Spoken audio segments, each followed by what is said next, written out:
One of our most important tasks here at Project Ploughshares is tracking Canadian military exports around the world, which means that we look forward to the release of the annual export report every year in about mid-June.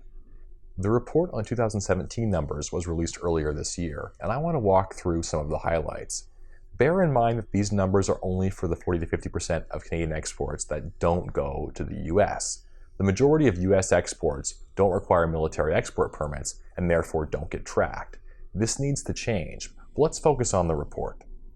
First of all, Canada exported $1.031 billion worth of military goods and technology to non-US countries in 2017. This is the second highest total since Ploughshares began tracking in 1978. Second, 48%, or $497 million worth of exports, went to Saudi Arabia in 2017. Third, Turkey became one of the top 10 destinations for Canadian military exports in 2017, despite internal conflicts, issues in Syria, and the slow failing of Turkish democracy.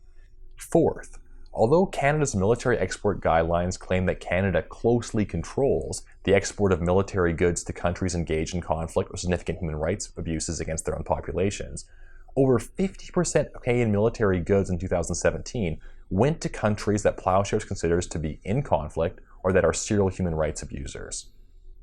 Canada claims, and has claimed, to be a leader in arms control since the early 1990s, when the annual export reports began. Yet Canada's exports to problematic states have grown consistently in recent years. How can Canada closely control exports and also be the second largest supplier of military goods to the Middle East?